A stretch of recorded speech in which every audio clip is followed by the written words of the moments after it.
Γεια σας παιδιά, είμαι ο Βάκος και σήμερα θα έχουμε μία μικρή ανακοίνωση που θα είναι γύρω στο 1 λεπτό. Λοιπόν, πώς να το πω απλά, θα βγουν βίντεο τα Χριστούγεννα από τα Χριστούγεννα και μετά δηλαδή.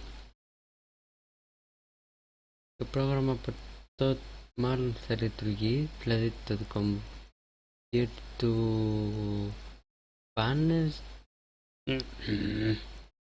δηλαδή